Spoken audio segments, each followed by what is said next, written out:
welcome to Get Lit. I'm Kate. And I'm Pat, and welcome to the Civic Center Library here at Scottsdale. We're here to share our beautiful library with you, as well as some services, books, and more that we're really excited about. And we think you will be too. So, come on in with us.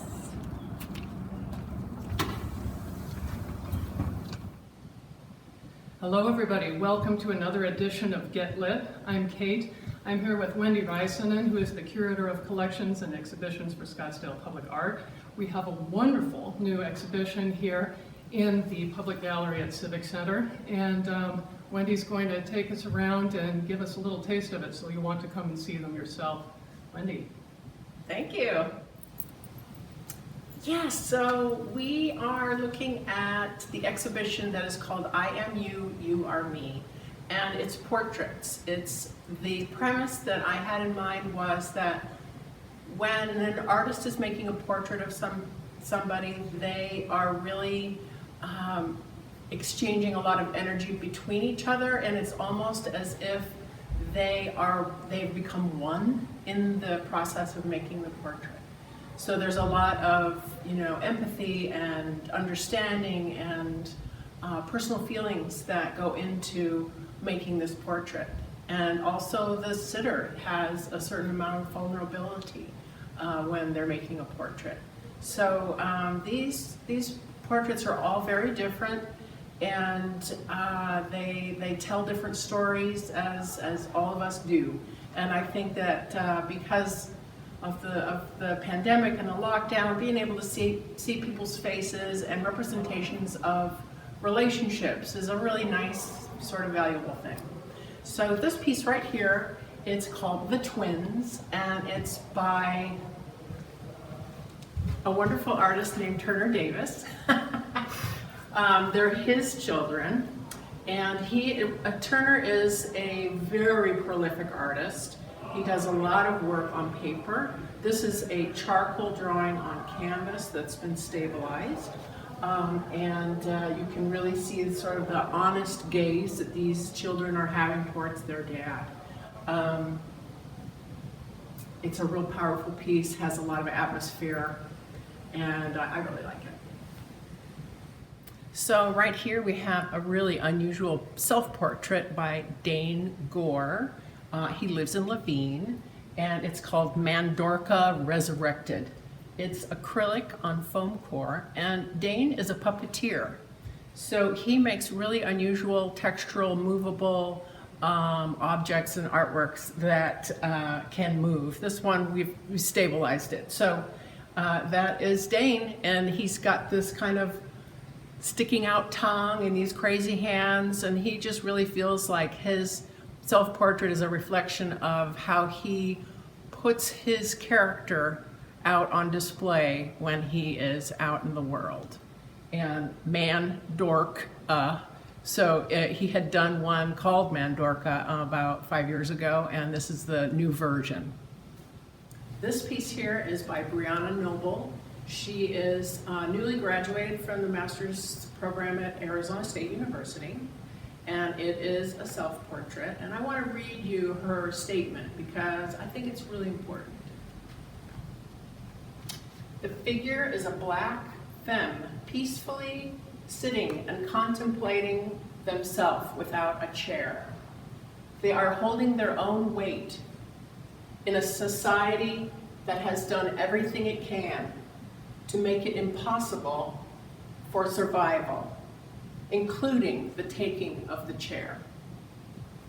Really nice piece.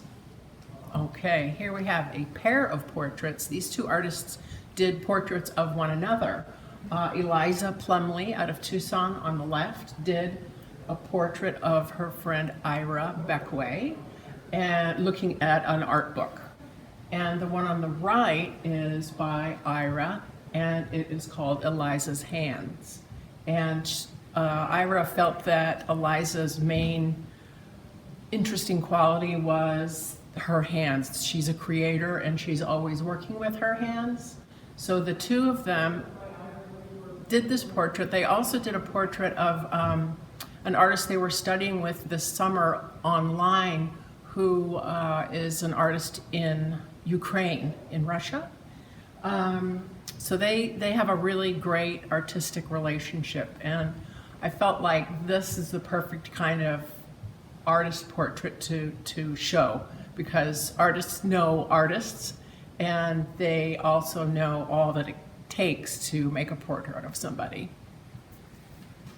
This portrait by Dana Corbo, and she lives in Scottsdale. She is a teenager, extremely talented. I didn't even realize it until she brought the painting in. This one's called Stubborn, and it's a self-portrait. She said that she wanted to show her more stubborn side and the fact that she doesn't want to shave her legs. So her leg hair is emphasized here, and it's sort of one of those brutal honesty kind of portraits. We are super excited to be able to show artwork from young up-and-coming artists as well as the more experienced ones. This portrait is very current. Chris Vena out of Tempe, he's calling this one Self-Portrait on Zoom. And we are all, if you want to meet with somebody and have a chat with somebody these days, it's got to be online. Zoom is sort of the, the current favorite. I do so many meetings on Zoom, I cannot even believe it.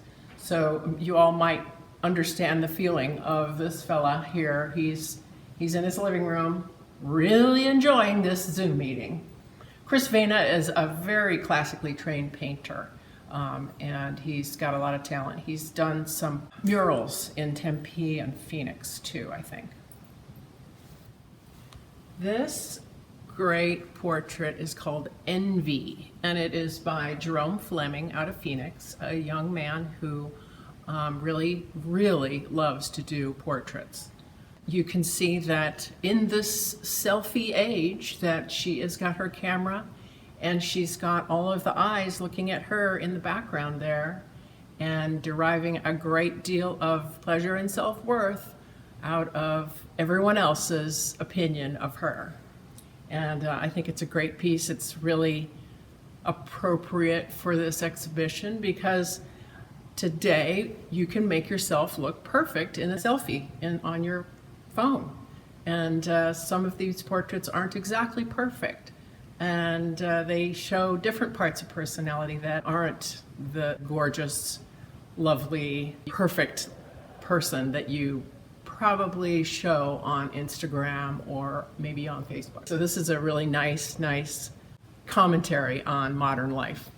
Well, I hope you can get a chance to come out to Civic Center Library and check out the gallery. The show I Am You, You Are Me is going to be on exhibition until June 21st. So you do have some time, but come on out and check it out. We really, really appreciate your patronage. Thanks so much.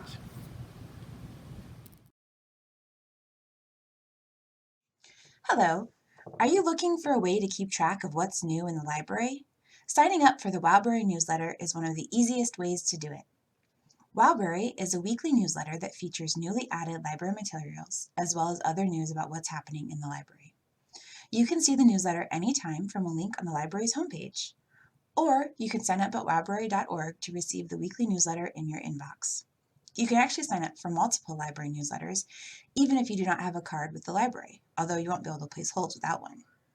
WOWbrary archives a year's worth of newsletters, so even if you just signed up, you can still look at previous weeks. The basic WOWbrary newsletter features books, movies, music, and audiobooks, as well as electronic magazines, books, and audiobooks. These are the items most recently added to the library, although it may not show every single title. The newsletter features the week's top 20 titles. These rankings are based off of popularity rankings at Amazon, not just our library.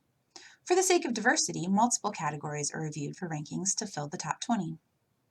For all featured items, you have a choice to click on More Info or Borrow. More Info takes you to Amazon, so you can find out more information about the title, including reading reviews. And Borrow takes you to the library catalog, so you can place it on hold or see where it's available. Some also have a Google Preview option, which takes you to an excerpt of the book hosted by Google if you click on it. In addition to the top 20, you can also see all the newly added items in a given category by using the navigation pane on the left side of the screen. So if you really love mysteries, you can check out the new mysteries added. You can look at the current week or navigate through to previous weeks.